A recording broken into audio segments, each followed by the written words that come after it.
السلام عليكم ورحمة الله وبركاته. الحمد لله والصلاة والسلام على رسول الله صلى الله عليه وسلم. في الفيديو ده إن شاء الله هنوريكم شارع الاستاد وكل التفاصيل اللي في الأماكن اللي ممكن تكونوا عارفينها أو عايزين تعرفوها. يعني الناس اللي خرجت قبل كده في شارع الاستاد عارفة الأماكن دي كويس وهتشوفها، والناس اللي ما خرجتش وراحت شارع الاستاد تعرف الاماكن اللي ممكن تروحها ايه، او ممكن يخرج ازاي، او لو عايز مثلا يدخل مطعم او ياكل في مطعم او يقعد على كافيه او يشتري حاجه او يدخل الملاهي. الحاجات دي كلها هنقولها لحضراتكم ونوريها لكم في الفيديو ده. وطبعا للناس اللي مهتميه بالمشاريع التجاريه ممكن تأجر كرفان ب5000 جنيه، وممكن تأجر محل بفوق ال100,000 جنيه على حسب مقدرتك. يلا بينا نشوف.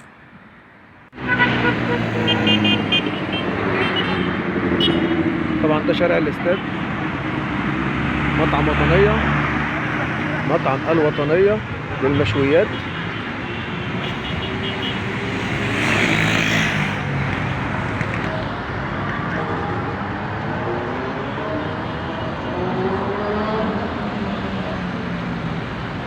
مطعم جميل جدا، والفيو بتاعه طبعا على الشارع على طول. حاجة جميلة وتعجبكم ان شاء الله.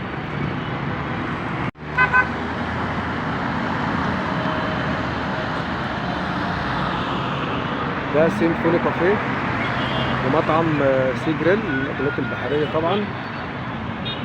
واليمة التانية قصاده كده ده شارع 306.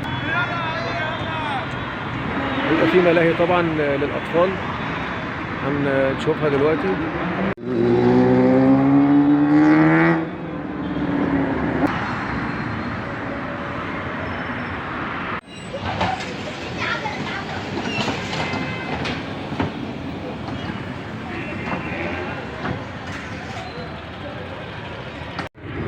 دي بوابة دخول شارع 306.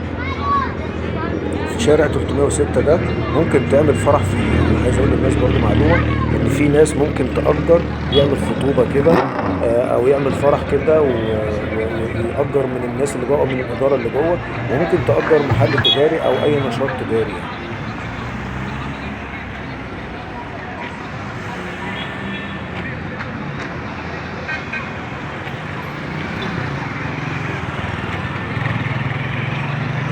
وعايز اقول لكم من مميزات الشارع ده انك ممكن تخرج وتدخل مطعم تاكل ب1000 جنيه، وممكن تاكل حاجة ب100 جنيه، وممكن تاكل حاجة ب50 جنيه، وممكن ما تصرفش حاجة خالص، ممكن تتمشى بس كده تتفرج على الشارع. ده من مميزات شارع الاستاد ان الناس بتخرج فيه، لدرجة ان في ناس بتروح تعمل افراح هناك في اماكن هناك، اللي هو ما بيبقاش عايز يأجر قاعة ويعمل فيها الفرح بتاعه، فبيروح يعمل الفرح هناك بيهيص كده ويفرح مع الناس شوية وبعدين يروح. فدي من مميزات الشارع ده. وده مطعم برجر كينج. ده مطعم متخصص في البرجر بس. لو حابب تجرب البرجر بتاعه بس، دي حاجة كويسة. ربنا يوفق الجميع يا رب ان شاء الله. لو بتحب البرجر ممكن تطلب منه. طبعا في اماكن تانية بتبيع برجر بس ده متخصص برجر بس.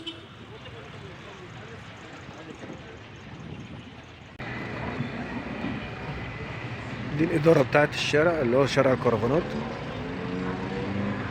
وده الكرفانات كلها هي بطول الكرفانات كده.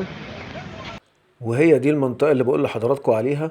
للناس اللي حابة تعمل مثلا مشروع تجاري ممكن تروح الإدارة اللي احنا شفناها دي وتروح تسألهم على إيجار مكان ممكن تفتحه لمشروع معين ممكن تعمله.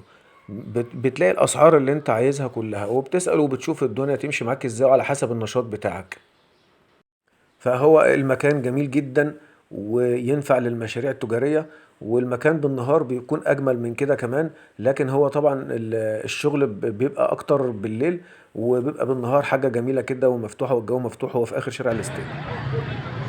وطبعا في اليمة التانية دي كورنيش كده، ممكن برضو أي حد يقعد فيه. كورنيش عادي جدا يعني، على في بحر قدامه. بنحاول نوريكم اكبر تفاصيل ممكنه، بس مش عايزين نقرب من الناس في الاماكن علشان ما نجرحش حد برضو زي ما قلنا الناس اللي قاعده.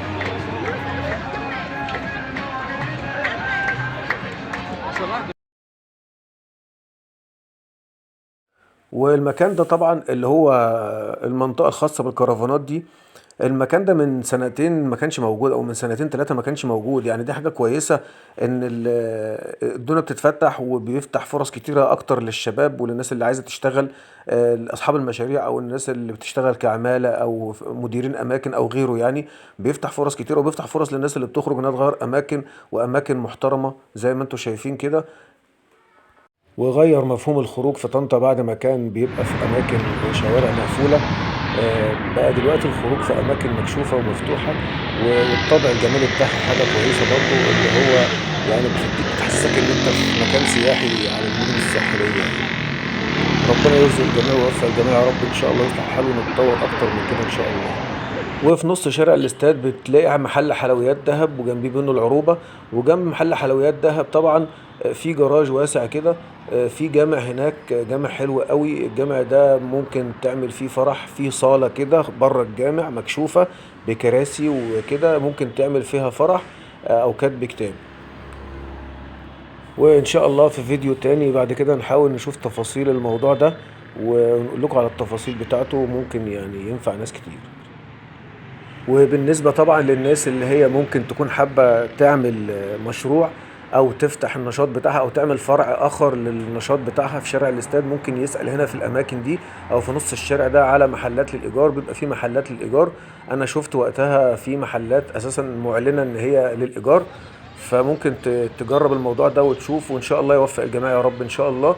وده طبعا بلبن اللي احنا عارفينه، بيبقى طبعا يعني من الاماكن المميزه جدا في شارع الاستاد. بلبن بيبيع المنتجات اللي هي اي حاجه بلبن، رز بلبن وكده. وده طبعا مطعم ميدان الشام اللي هو اصحابه سوريين، مطعم كويس جدا، ممكن تاخد منه تيك اواي، وممكن تقعد في الصاله بتاعته اللي هي فوق في الدور الثاني. الاكل بتاعهم جميل جدا، في الشاورما والكريب والبيتزا والمنتجات بتاعتهم حاجه جميله جدا ما شاء الله. جربوه هيعجبكم ان شاء الله، ممكن تاخد منه تيك اواي وممكن تقعد. وده طبعا مطعم نوح للمأكولات الشعبيه اللي هو فول وطعميه وحاجات زي كده. والمنتجات بتاعه المطعم كلها حاجه كويسه برضو.